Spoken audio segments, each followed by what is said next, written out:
Thank you for listening to Depictions Media Radio.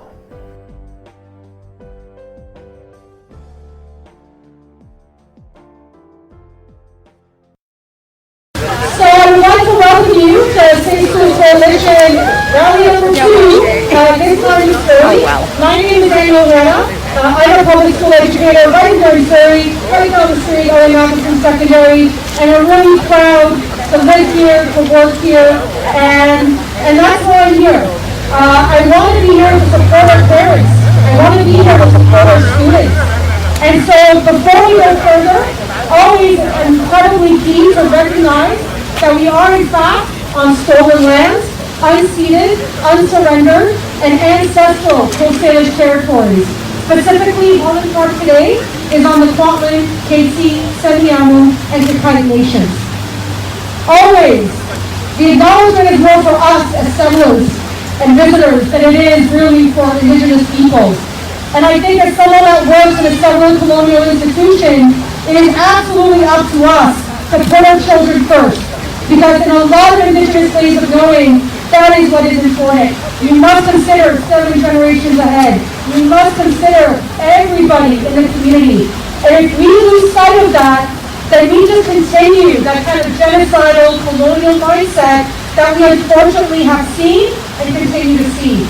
So we recognize there's a lot of work to do, and that if we were to actually follow the incredible knowledge and expertise of the Indigenous nations whose land we stand on, then maybe we'd be in a better place.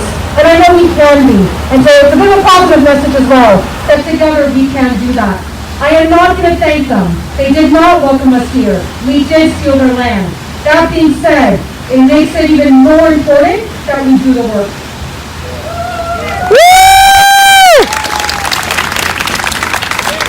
So I'm going to give you a heads up that we're going to do a little bit of a tweet storm, Facebook, Instagram, whatever you want. Choose the platform of your choice. We have a message that some of the organizers have brought up. And so here's one of our amazing organizers, Jen Hyden, fellow colleague, fellow teacher. And we are going to be waving at Minister Whiteside. So the plan is this. I will let you know. You can do whatever you want, to be honest. But especially about halfway through, we're going to take our phones out and we're going to send a picture, a tweet, a message, whatever you want, your poster, and we're going to send that to the minister. Because unfortunately, we're not being heard enough. We're not being heard enough, and that's the reality. So we're going to wave at her as much as we can, and this is a short rally, so keep waving at her. Keep sending those messages. Feel free to talk to your MLAs and many other folks, right, that need to hear this. So there you have it, nice and clear. It's also on the front here, and we'll get to that. But again, if you want a live tweet, if you want to send an Instagram post, you're more than welcome to. All right? So, yeah. So before we bring up our first speaker, yesterday there was an alarming message from one of the journalists, Celine Jiwa, who I want to thank by name for the work that he has done in bringing out key information that we always don't get to know about. So if you can, yes, absolutely. And I want to thank the media that is present and the media that we know, like are watching a live stream and have been in other valleys. You have actually stood up and let us be heard. You stood up against anti-maskers, and we truly appreciate that because this message is important. Our parents' voice matters. Woo! So Celine yesterday tweeted out some documentation that from the VIHA that very clearly said that there will be less contact tracing, that folks will not need to self-isolate even if they test positive, and especially if they're vaccinated. Shame, absolutely shame. This is highly concerning. You know, we heard Alberta was going to do this, and even they changed their minds. So what is going on? That we're about to return to 100%. We're in the 4th wave. We have 800 plus numbers. That was the last count, right? From I guess yesterday. And you're telling us that now people can just choose not to isolate, that they can transmit and carry, and that's okay? That's That sounds like violence to me. That doesn't sound like public safety. That doesn't sound like you're putting kids before, kids before COVID. And by the way, I should have mentioned it. That's the hashtag kids before, the number 4, COVID. We want to see policies that put kids before COVID. Simple as that.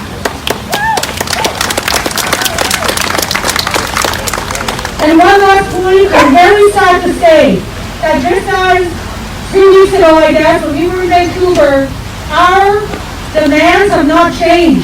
We still don't have a complete K-12 mask mandate. We still don't have enough of ventilation, filtration, whatever that means in terms of infrastructural change in our schools. We still don't have enough remote options for our kids, for our families that are vulnerable. And again, like I just mentioned, the fact that all of a sudden we don't have to self-isolate, we have to do contact tracing ourselves. Boo! Like, you're supposed to get your demands met, not add more of them, right? So this is hugely problematic. So let's get to our speakers, who are really why we're here for today. So our first person is a parent, an elementary school educator, a music teacher. God bless music teachers. Please welcome Amy Johnson.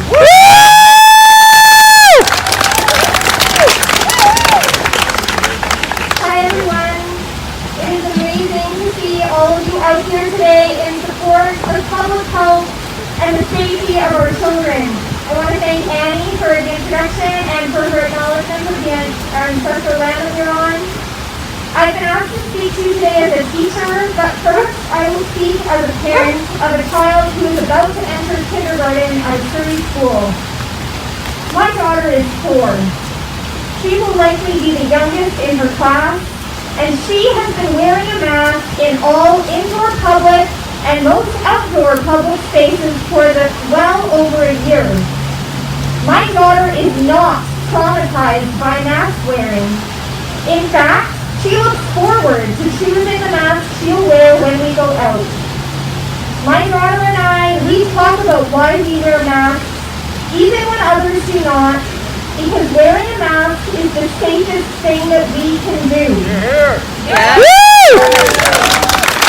My child will wear her mask when she starts kindergarten, and I hope that all of her peers will be doing the same. Before COVID, my daughter was in the ICU. When she was born, she was in a neonatal intensive care unit for 10 weeks, and she needed help breathing for the first 2. I hope that no parent will have to see their child in the ICU. I hope no parent will have the experience of obsessing over their child's oxygen saturation levels, and certainly not for a preventable illness like COVID.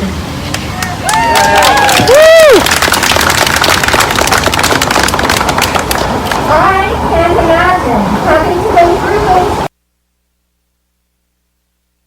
terrifying weeks again, but I know that now, like all other children, my child is in danger from this Delta variant. And I want kindergarten to grade 3 students to have, at the very least, the same layers of protection that students in grade 4 through 12 will have.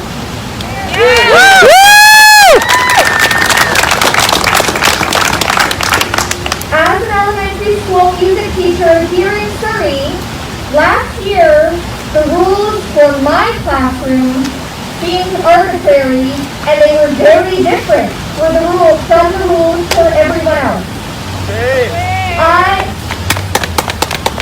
I taught almost every single class in my school. When other teachers were told not to enter other classrooms in the school due to risk of the spread, the entire school still rotated through my room every day. When my colleagues across the country were told not to sing indoors because it was unsafe, singing continued here, and it still continues. This year they've made the change. Masks are now required, specifically for singing, but only for grades 4 and up. We need the same rules for everyone because we are all in this together.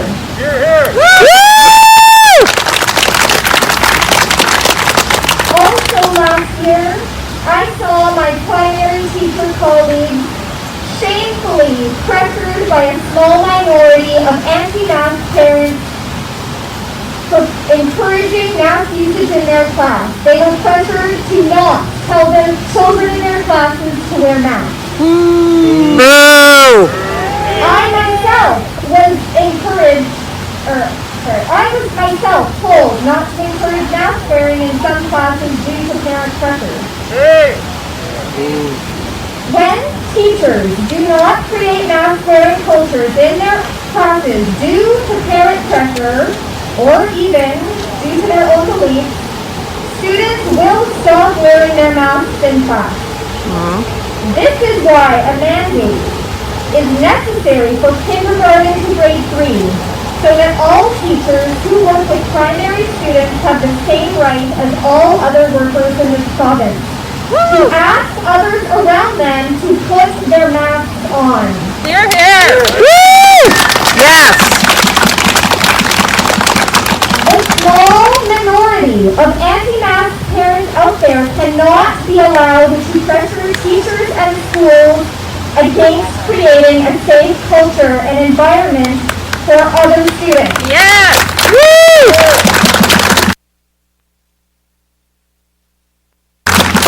I call on the Surrey School Board, the public health officer, and our government to create a mask policy to keep all school-age children safe, and especially those who are too young to advocate for themselves. Thank you, and keep safe.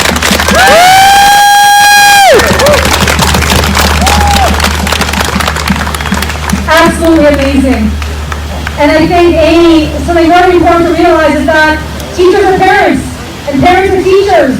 And, what we have in our homes goes to school, and school goes to home. Like, these things are all connected. And if you want to put families first, you don't start to sound like an anti-masker, right? That's hugely problematic. All right, before our next speaker, I want to do a chant. So you're going to repeat after me. And again, this is from one of the parents in our organizing group. So I'm going to say, we're going to repeat. We are getting louder. We won't slow. Repeat after me. We are getting louder. We won't slow. Sorry. No COVID in school. Sorry. Sorry. Let's start that again. We are getting louder. We won't slow. We are getting louder. We won't slow. COVID in schools? Hell no. COVID in schools? Hell no. We are getting louder. We won't slow. We are getting louder. We won't slow. COVID in schools? Hell no. COVID in schools? Hell no. Hey, next up. Our second speaker is Dr. Karina Zima, family doctor, and having met her just once, incredibly passionate and very much looking forward to what she has to say. Dr. Karina?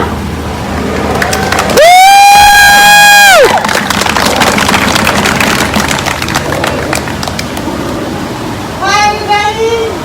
Hello. Thanks for coming out today. Great to see everybody out there. My name is Frida Zimer. I'm a family doctor in East End, Cedar Cottage area, also another hot spot for COVID.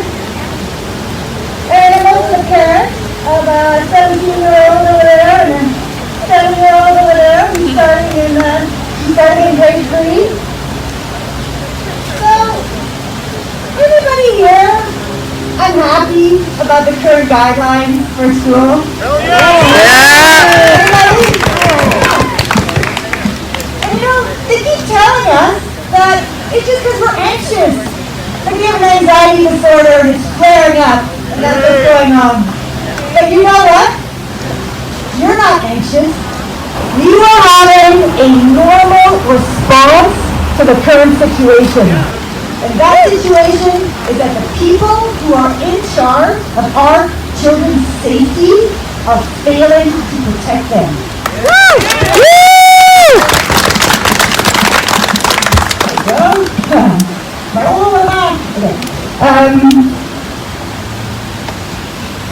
I'm not the speaker today because I'm a doctor.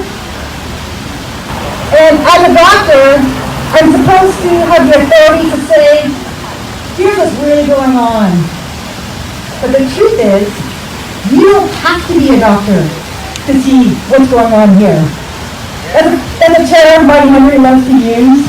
What we are seeing here, well, you don't have to be a doctor to see that we are going into a situation this year that is so much more dangerous than it was last year. The new strain, Delta, is so much more contagious than the last one was. And it's airborne. And there is no debate about it being airborne. The scientific community has consensus over that. So what that means is we need the right kind of ventilation, not just updates, as they've been telling us they've done to our current ventilation. We need the right kind of ventilation to protect our children. We need everybody to be wearing masks. We need those options at home for vulnerable families or any family to make them feel safe going into schools. And we need teachers to be mandated to be vaccinated, right? Yeah. There's a news story about a teacher unvaccinated, went into school with symptoms, and like 20 plus children got COVID because of that. So, you don't need to be a doctor to be able to notice any of that. And you know what else? You don't need to be a doctor to notice that our cases are skyrocketing. Yesterday, they announced 867 new cases. You know how many cases they had last year, same time of year? 124. That's 7 times more cases. And they're not looking too hard for Delta right now. No. You know how many testing centers they have here in Surrey? One. That's right. One testing site. That means that they're not looking too hard. And that those numbers that they're announcing right now are huge underestimates of the actual current numbers of COVID. So, just because you wish for something not to be there does not make it so. What else? Well, you don't have to be a doctor to be able to notice what's going on everywhere else in the world. Down in the south of the U.S., in Alabama, similar population to us, they had 5,000 children come down with COVID last week. And that was up from 700 the week before, because they started school a couple of weeks ago. There's 50 kids that are currently in the hospital. Oh, the doctors aren't there. It's just because they're all unvaccinated down there. Okay, let's take a look at Scotland. They have the same kind of vaccination rate as we do. They also saw huge spikes in their COVID numbers after kids went back to school. I keep hearing that this is a pandemic of the unvaccinated, which I don't really know why that's true with anybody, but in particular, our kids 12 and under are not vaccinated. So doesn't that follow that if this is a pandemic of the unvaccinated and our younger children are not vaccinated, that makes this a pandemic of our children? Yes. Yes.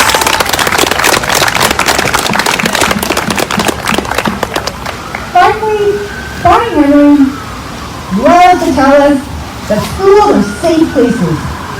COVID doesn't happen there. I saw that sign. I love that sign over there. Yeah! Woo! They're not magic places. Where nothing happens. But she loves to try and reassure us that that's the case. And that, hey, if your kids get COVID, don't worry. It'll just be mild, and then it'll be over. Well, you don't really have to be a doctor to know that Delta hasn't been around that long.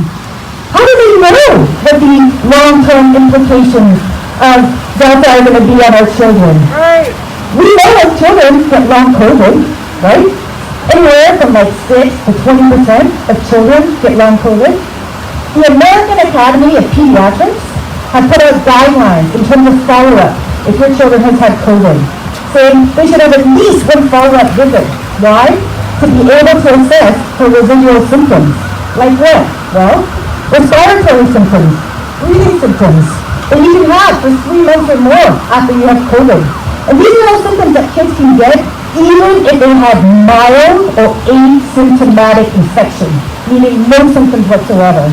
You can get respiratory symptoms, cardiac symptoms, so that's your heart, which COVID is particularly harsh on. There are neurodevelopmental symptoms, fatigue, brain fog, headache, lack of smell, mental and behavioral symptoms.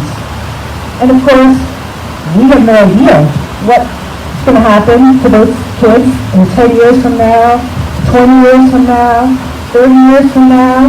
Lots of childhood illnesses have long-term effects later in life. So, all of you guys can see that, right? Woo! Yes! And you know what? Just the fact that all of you can see that already makes you more qualified to run this show than they are. Because would you underestimate the seriousness of Delta and the fact that it's airborne? Would you do that? No! No. Would you ignore the skyrocketing case numbers? No! How about the warning signs coming from all over the world? No! Okay. Well, here's the biggest question of all. So when it comes to the safety of our children, not just our own children, but all the children in our community, every single one, when it comes to their safety, would you just close your eyes and just wish for Delta not to be the threat that it is? No! Hell no! No, you wouldn't. And you know what? All of you, all of us here, we have the power to make them make our schools safe. We can do it. We can all do it together. And that means making them ensure good ventilation in our schools, making sure everyone is masked, making sure people have the right learning options, and making sure that everyone who needs to be is vaccinated. And if they need to delay opening schools for that to be ensured in all of our schools, not just the schools in West Bend, but also the schools here in Surrey, out in Langley, all over our province, then that's what needs to happen. How do we make them do that? Well, we have to make them a bit uncomfortable. Just like the Surrey Elementary School staff did last year when they did their walk-in, right? Teachers! Have you guys seen Paul Morgan's Rockstar Room? Would you love to do a walk-in in there? Have 30 people in there with them? And see if that doesn't make them a little uncomfortable? So you can also make with other parents, decide that you're going to keep them from school, maybe even just for a day, maybe just for a week, and tell your schools you're not going to send them unless they ensure that the schools are going to be safe. Maybe you're just going to feel a little sick that first week of school and not be able to go into work. You should call your school, call the school board, call your MLA. Together, we can make them do the right thing. We can make our schools safe for all of our children. Yeah! Hopefully a sign-up sheet if you want to sign your email so we can let you know stuff that's going on to be able to put more pressure on them. But thank you so much for coming out here and keep up the good fight. We can do this!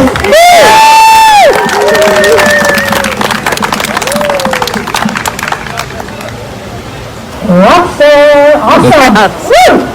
Repeat after me! Kids before COVID! Kids before COVID! Kids before COVID! Kids before COVID! Kids before COVID! Kids before COVID! And on that, after that empowering speech, we know that parent pressure is working. We're seeing in places, even in the southern United States, where parents are taking the government to court and winning. They're getting what they need for their schools. So please, know you have power. You do have a voice, and you need to keep pushing. And it's been inspiring every day this week. I know maybe it was just yesterday that lawsuits have been won. And, even the idea of court cases can sometimes force the government to take action. And with that, we're going to bring up another truly empowered parent. She is part of the Surrey DPAC. We thank them so much for supporting us today. Woo! In Greenwich Elementary, that is a school that unfortunately hit the news cycle pretty early on. And how scary that was for all of us to hear about what was going on there. So, Ronnie Singera.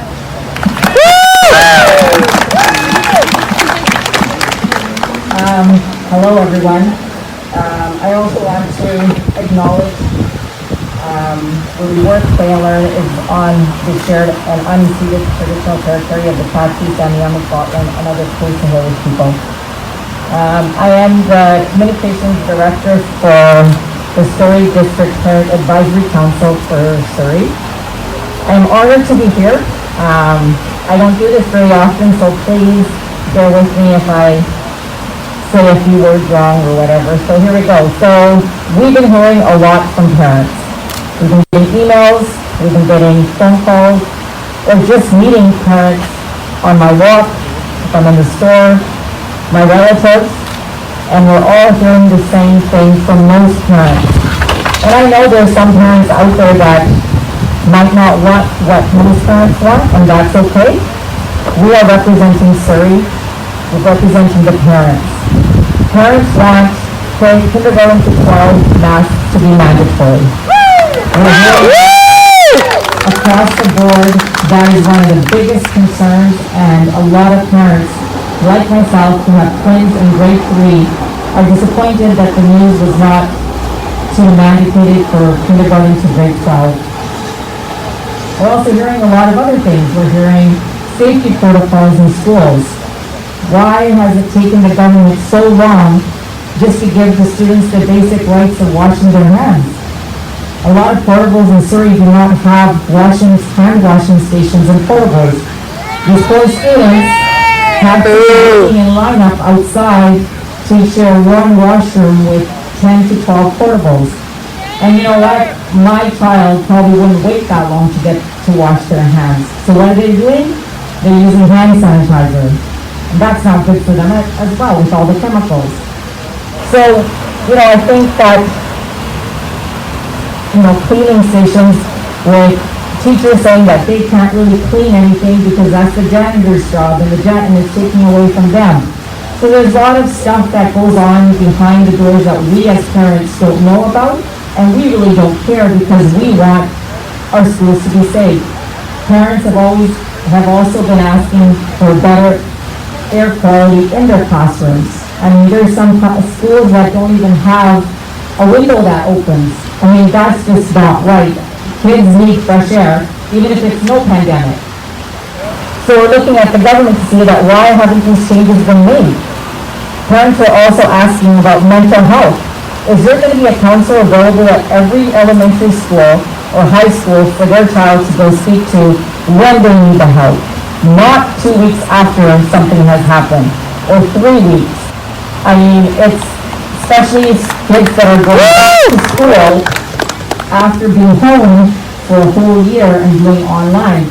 These children need help when they're back in school. They know how they're going to deal with all the different COVID protocols and how it's just scary for them to be out playing with their friends and also having this in the back of their mind that they're going to catch COVID because they're too close to someone. We also have parents asking about online options. Why has the government not put that forward? What about parents that have, compromised immune systems, or children that have compromised immune systems and they cannot go to school?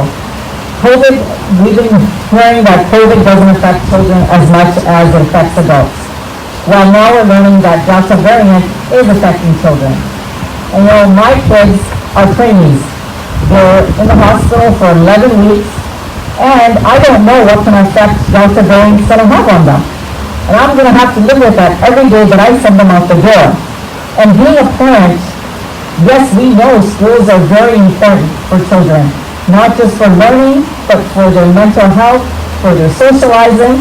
And keeping my kids home for a whole year, I did have a lot of guilt about that. But I'm trying to keep them safe. But now I'm supposed to just let them go into a variant that's affecting children a lot more. And we're also hearing from parents saying that, the government needs to be proactive. And we always see them being reactive to everything. They've had, this pandemic's been around, I feel like forever, but at least a year and a half. And we feel that the government just isn't looking at all the different options that it could be doing to keep our children safe. Every parent wants their child in school, but we want our children to be safe, and we want those schools to be safe for them to go to, so that we're not sitting on home worrying about them every minute of the day. So we're here for parents that can't be here today, or for parents that don't know how to voice their opinions or their concerns, and we just hope that the government is listening to them. And if we can help in any way, you can contact us, and we can try and send that message forward to the government, and hopefully somebody will listen to us. Thank you.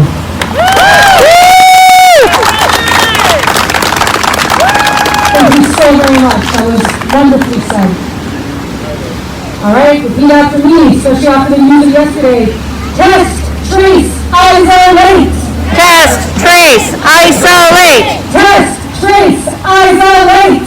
Test, trace, isolate. Test, trace, isolate. Test, trace, isolate. All right. So, actually, what Ronnie just said, schools being so vital. And it's so amazing, as someone who works in a school, to be able to show that we are a safe school. And up in Matheson, we were so proud that we could tell our parents, we are masking, we are protecting ourselves. Please, your child will social distance. We are doing everything we can. We are doing more than we can to protect your child. And it was a wonderful environment to see parents and staff come together as true families all across BC, right? I'm just speaking about my school. So why not continue that? But I'll tell you this, we could not do that without our family, our QP family, which covers so many different titles and positions in our schools. Our schools would not be open without our janitorial staff. I always say, if our secretaries were at the front desk, our schools would not be open. Our EAs would take care of our kids that do need that extra help. Every single person in that building plays such a vital role. And so it's great to have the president of QP here with us today. Tammy, coming up.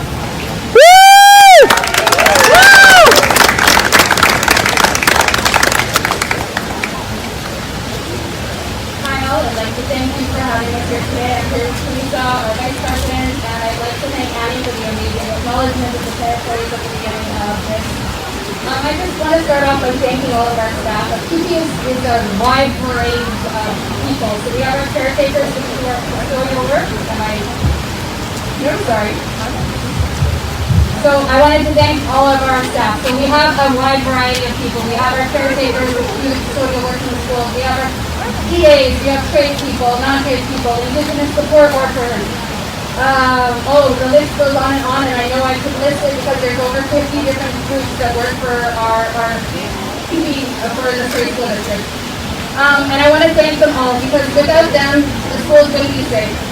We have our caretakers, which now have been removed from daytime caretakers in elementary schools, which is a shame because they've done cleaning the schools and keeping them safe for students. And I don't know how September's going to look for our elementary schools without our amazing caretakers there to take care of them.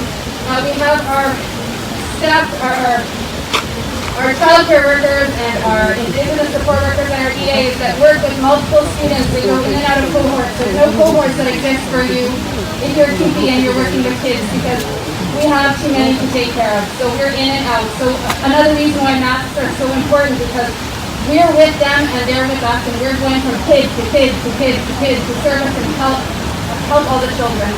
Our clerical staff are the front lines. They work with everybody. They deal with the parents. They deal with the staff. They deal with the kids. There are so many different safety aspects for everyone, not our kids, but our staff as well. And we are working so hard to make schools safe. We have our HVAC team, which is in and out of schools, working overtime right now, trying to make sure that the systems are kept clean, and it's so impossible to keep up with the amount of time that they have to put in to do these things. But I just want to thank them all. Let's talk with DEA, working in the classroom, remote PA, for in and out of classes, and we'll let her talk a little bit about that. I'm not as tall as Tammy. As an education assistant and our Indigenous support workers and our child care workers, we are in and out of classrooms all day long. And we've had to change the way we do things because of COVID. We work one-on-one with your students sometimes. We work with multiple students. We do lifting, we do tube feeding. We take care of them on a day-to-day basis. And we are close to your children. And to keep them safe, we have worn masks. We have kept our distance. We have done everything that we have been asked to do in order to keep the children safe and ourselves safe. It is scary enough when, before COVID, that you would get a cold. You know, as education assistants and childcare workers and Indigenous support workers, we were the ones getting sick. Your kids were getting sick. Now it's so important because COVID can kill you. It can kill our families. It can make people sick and have underlying issues for the rest of their lives. So our staff has done everything we can to support keeping students safe as well as ourselves safe. And if we have to mandate masks from K to 12, then I'm all for it, because it is important not only your kids are safe, I'm safe, but my family is safe, because I go home every day working in the schools knowing that I could be putting my own family at risk. But I just want to thank all our PP staff for the hard work. We've written everything in pencil in the last year. It's a waste, and we just keep making the changes and we keep doing what we're asked to do. So thank you to PP staff and thank you to the teachers for all the hard work that you guys have done to ensure that our kids are still going to school and we're keeping all of us safe during this pandemic. So thank you, everybody.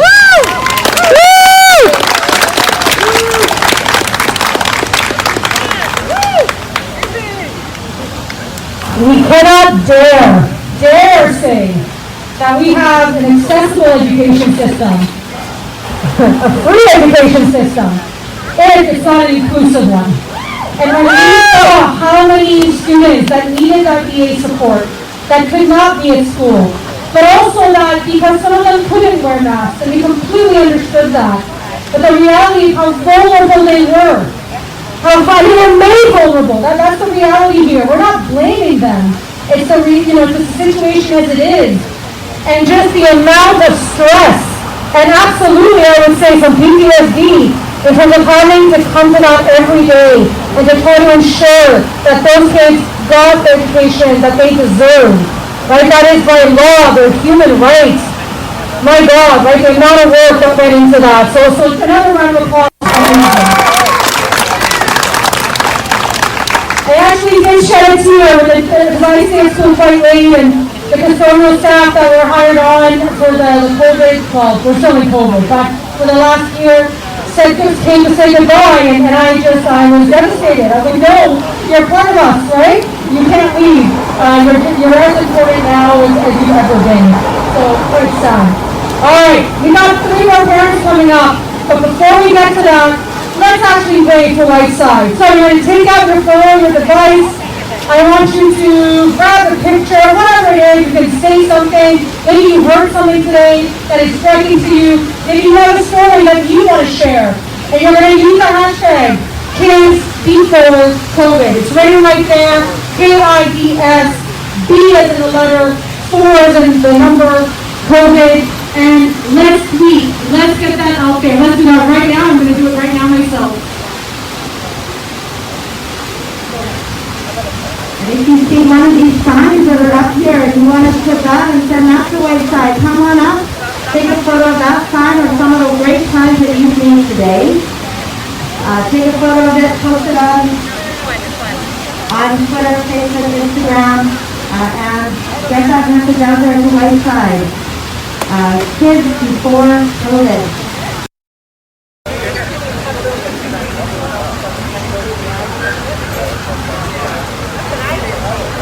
So as folks finish off, again, that reminder, we know the pressure is working. We know. And we hope that our elected officials and other folks that are making policies as we speak understand that we are taxpayers. We're the ones footing the bill here. We know this. But it is a worthy investment. Our schools, our ventilation, our kids, all these things are investments into our economy, into our future. And no, we don't have to run ramshot over families.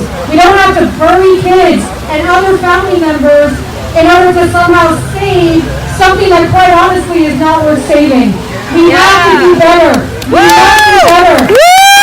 There's belief that political expediency is more than enough. That, you know, we're doing all that we can, but not quite above and beyond. Our parents are working day and night to make sure their kids are safe. As teachers, we hold that responsibility very, very importantly, very close to us. And to be asked to go into schools that we feel are not ready is shameful and hugely problematic. So we need to have that voice continue. Do not let them tell you school places. It's not possible. We're investing. We want results. Yes. Transparent. It's our money. We deserve to see the receipts. Yes. All right. So we have another parent joining us, and just a huge shout out to. There are endless people that we could have asked, and I know how hard it is to be on stage sometimes. But please know that, you know, we're live streaming. This stuff is going on around the world, I promise you. And your voice is just so important and so key. So thank you for having that courage. And India Roy is a tech exec, a dad, and a concerned citizen. He works with a team across Canada, USA, and Europe. And has had a chance to see how parents among his team and across multiple countries practice COVID safety while sending their kids back to school. Please welcome Mr. Roy.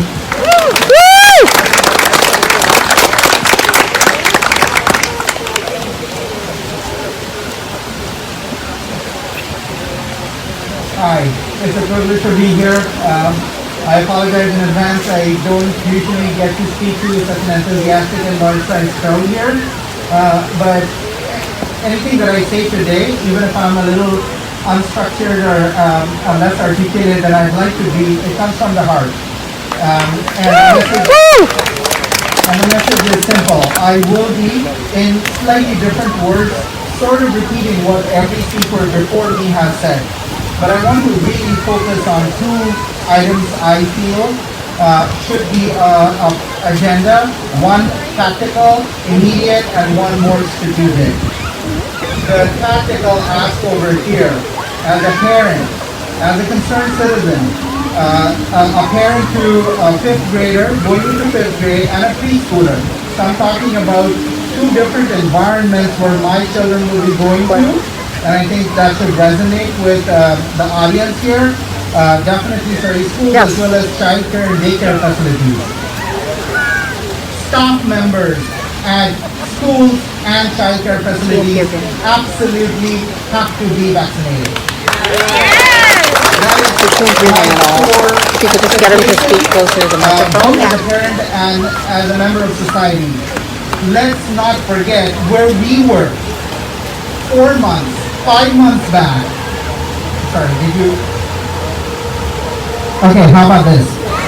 Let's not forget where we were, both as BC and as Canada, 5 months back, trying to find our line in the number of vaccines that were available. Today, it is a privilege, the level of vaccination we have available and the levels of vaccination we have managed to get as a community here.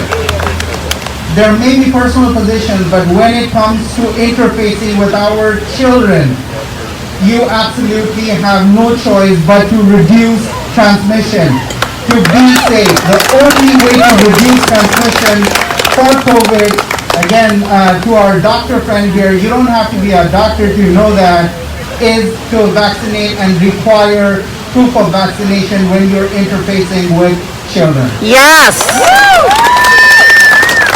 I think very close to that will be the request and demand for using masks at least it doesn't have to be long term, but we know that we're in the middle of another surge in cases. We're seeing what other countries and communities are doing. At least during a temporary phase from now onwards to when things are a little bit under control like it was or a little bit before, masks should be mandatory for all children. It is hard to manage, but I think it's a question of children are easy and eager to learn. They will if you explain them well. They will if you see other kids doing the same. I highly recommend and request our school districts and daycare facilities to bring on a practice of wearing masks all the way from kindergarten to grade 3. Yes! Woo! My final sort of focus is, we have to have learned something from previous coronavirus-like diseases. I am talking about SARS that affected both East Asia and Canada in the early 2000s. We're talking MERS, we're talking several others that were less widespread than this, but one of the main things we learn is that there is so much you can do tactically. Strategically, what you have to do is what comes across as installing HEPA filters, rapid testing in schools, thermal imaging. COVID is here to stay, unfortunately.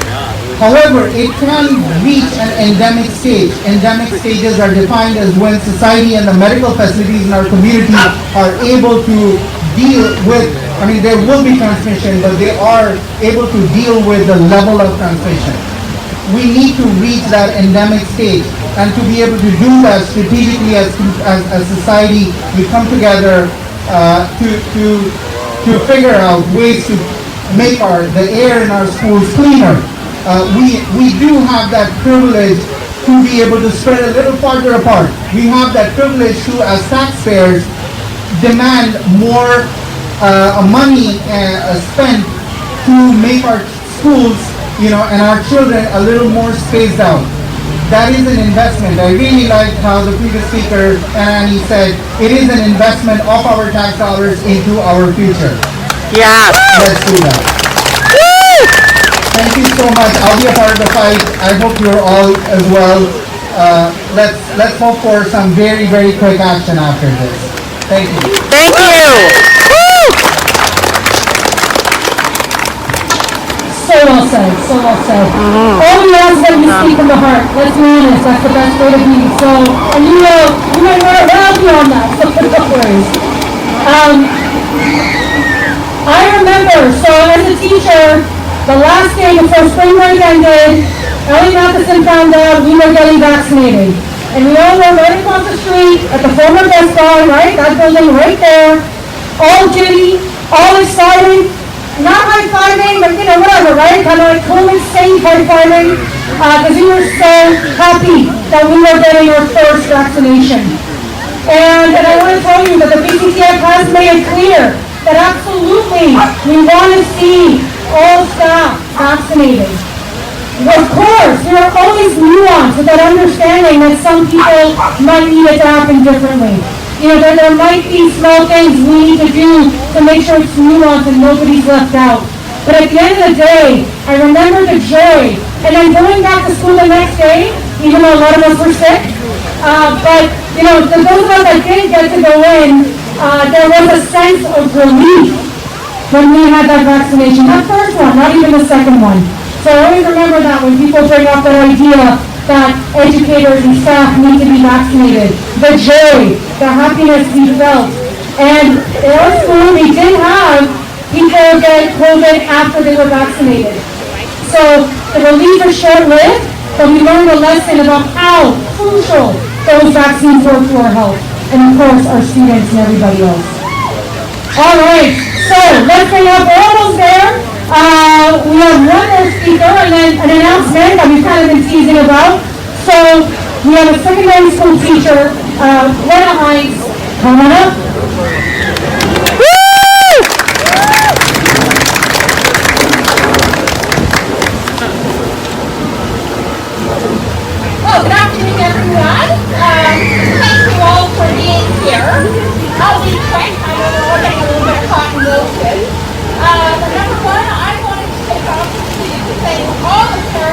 out there for all the work that they've done.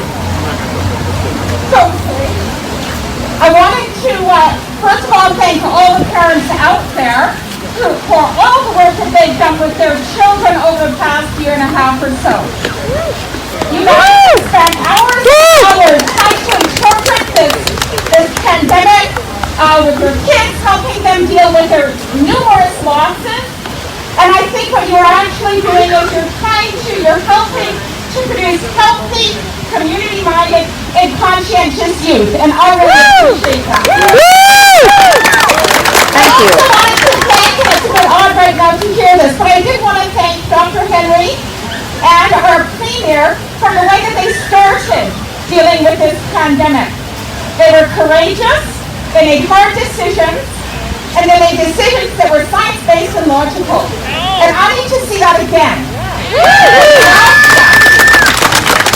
There's a vacuum of logic. And that's really hard to deal with. We know we had our first speaker, I think, was an elementary school teacher, and you know from her, we have very, very competent K-3 teachers. Right? They need to be able to do their job. The provincial health officers need to allow, and I hope they have trust, to allow those teachers to create that supportive, warm environment that our elementary school teachers do, because that is they are experts in the classroom. So Dr. Henry, let those elementary school teachers do their job. Here, here. So, air filters, we need them. All right? That's not just all there is to that. You know, for one, a reference Harvard School of Public Health has recommended the placement of portable CAPA air filters in classrooms. It is not impossible. We can do this. Yes. We'd like to see that. I was also thinking about the vulnerable families. The families that have had to keep their kids out of our classrooms. And it breaks my heart that they're still thinking of having to do that again now. So it is time to think of those people, their families with vulnerable members, and make our classrooms as absolutely safe as possible. And we know how to do that.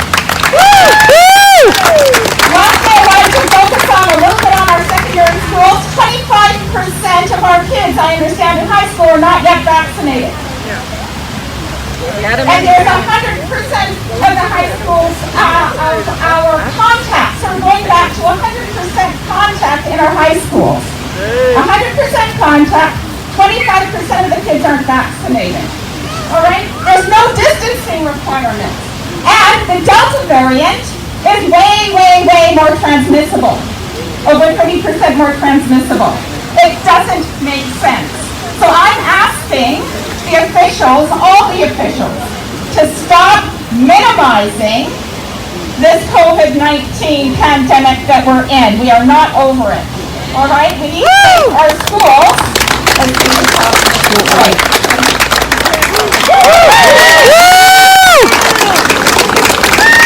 What incredible. Thank you so much.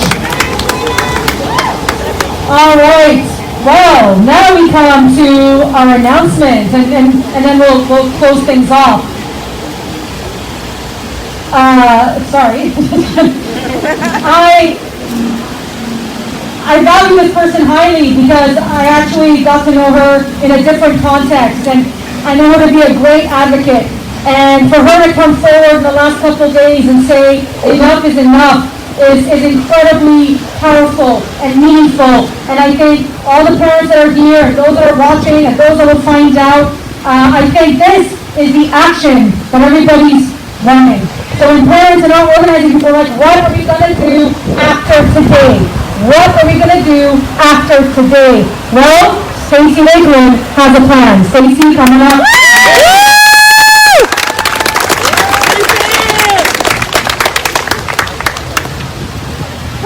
I just have to say, I love you, Annie. I love everyone that is here today that is taking time out of their day to use your voice, use your power. We forget too often that we have power. For as long as I can remember, I have witnessed parents fighting for higher standards, more services, and more funding for public education. Here we are living through a pandemic, and that advocacy is needed more than ever. Parents that have noticed the cracks in the system are suddenly questioning if their kids' schools are safe enough, or wondering if their concerns are being represented and, more importantly, implemented when decisions are being made. With the COVID Delta variant, there are already 7 times approximately as many cases in BC than last year. As a parent, I can't understand why we're being told to send our kids back to school with fewer protections than last year. I can't understand why groups that supposedly represent parents are completely silent. As a parent and an advocate, I have been frustrated with the lack of consultation and representation throughout this pandemic. I know I'm not alone. I can see it. Parents are questioning if our voices are being heard strongly enough with the decision makers. When consultation is not adequate, we are missing out on the perspectives and needs of too many families throughout the province. Where is the BCC PAC in this process? Are they to provide consultation and representation of parents to the government, or of the government to parents? We need an organization that truly consults and represents parents. We need to come together and create a system that prioritizes our children and their education. Yes! Yes! We need less politics in our public education system. We need all parent voices to be heard, whether you are a PAC or DPAC from Northern BC, East Van, or Chilliwack and beyond. Consultation must be a priority. Otherwise, an organization is not truly representing us. Some of us have started the conversation, and we ask you to join us at PAGE, Parent Advocacy Group for Education. We are not simply hysterical or anxious parents. We are advocates with a foundation rooted in experience and knowledge of the system educating our kids. So imagine if we pooled this experience and belief in something better to begin the process of creating a truly consultative and representative body to support parent advocacy in this province. We don't have all the answers, but we know something is broken and it is time to fix it. I have a poster here. It has a QR code on it. I would love to see you. I would love you to take a photo of this, to share the PAGE Facebook group through all of your circles. I believe we can do better. We have to start not only looking at our leadership provincially, but within our districts. Our districts need to step up and represent their constituents. They are not just there to rubber stamp. We need to insist that they do more for us. And Yes. we are advocates that we need to see going forward. And let's come together and let's insist that we invest in education. I think a lot of us that have been blessed to not notice the cracks in the system, our eyes are open. We do not invest enough in education, in the people that educate our kids, and we need to do better. And I'm asking you to join me and to join the team. Thank you.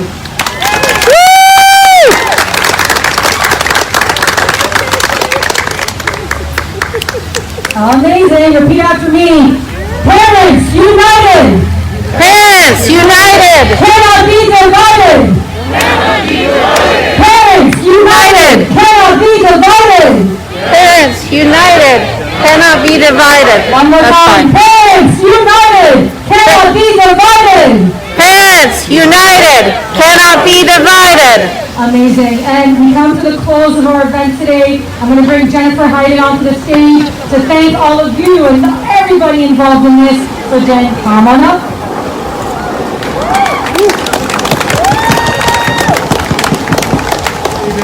Good, how are you? Are you recording? Yeah. We can chat later. All right, so thank you to Stacy for starting that group. I love the name of Stacy's new group. She's calling it PAGE, P-A-G-E, Parent Advocacy Group for Education. And that's the name of her Facebook group. And that's where she's got her QR code. So she's right there in the green shirt. If you want to join PAGE, join the Parent Advocacy Group for Education. She's got it all set up and ready to take off this week. All right, I'm here to talk a bit more about what else we can do. What are we going to do from here? So, we have a fantastic letter written by Kayenta, one of our main organizers. And she has got a letter to politicians and stakeholders. And she's got a handy QR code herself. It's posted at various locations. So you'll find this QR code on the benches. It's also on the flower planters. And she has a whole bunch more at the tent over there. We're holding up one right here. So what you'll find when you hold your phone up to that QR code is it'll take you to a website where her letter is that you can send to different politicians, stakeholders, and it even has all the email addresses for you on that website, so you don't even have to search for those. They're already all there with the letter, the template right there. So that's number one. So we have a letter campaign that you can do. We also have a social media hashtag campaign, which we just launched today, and you took part in right now. We would like to get this hashtag trending. Kids before COVID, because that is what the main thing is. Our policy leaders should be making decisions based on kid safety and kid well-being, and not letting COVID run through without thinking of that first. Okay, so please pass this message on to family and friends too. We want parents, teenagers, grandparents, everyone can participate. Twitter, Facebook, Instagram, TikTok, whatever platform suits you best to get these hashtags trending. Now, we know that Twitter is where the politicians and the media pay attention the most. So cross-posting is very welcome in that regard. All right. I would like to thank all of you for coming to this event. And I want to thank everyone who helped to make it happen. I'd like to thank our speakers, Amy, Karina, Danny, Anindia, Tammy, Teresa, and Greta. And then thanks to Stacy, who's launching PAGE. And for this rally, Kienta and Annie took on the main organizing, and they have pulled it off fabulously. Thank you so much, Annie and Kienta.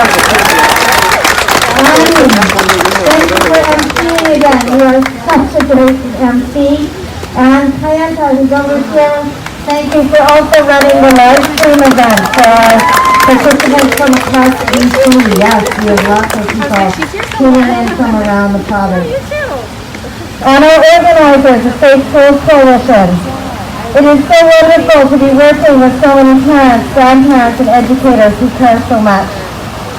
Here at this event, there's Jacqueline, Tracy, Krista, Kienta, Luzanne, Mike, Sujay, and I hope I've got everyone. And we also have a crew that help with this that don't live in the Lower Mainland, and so they're watching from afar. Irene, Krista, Julia, Victoria, and some others who remain anonymous. Thank you all. Yes, and I'm proud to say we've had more people sign up, more parents sign up with us even since the last rally. So we're welcoming all the support, and thank you so much for all the work you're doing in the background. And to the families who are here, you are amazing. Thank you for joining in this fight for the kids across BC. We are going to move forward from this together. We are going to grow this movement and be heard. We're going to make the politicians know our kids matter. All right. Thank you, and I hope you have a great day.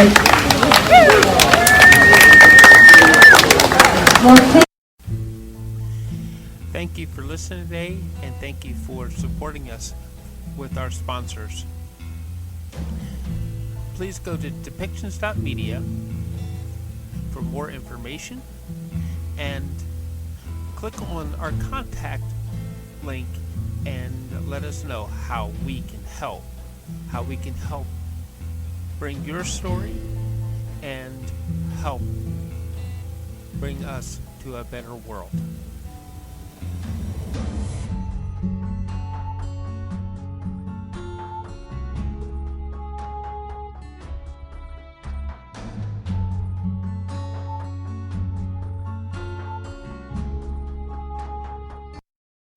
This show has been produced by Depictions Media. Please contact us at depictions.media for more information.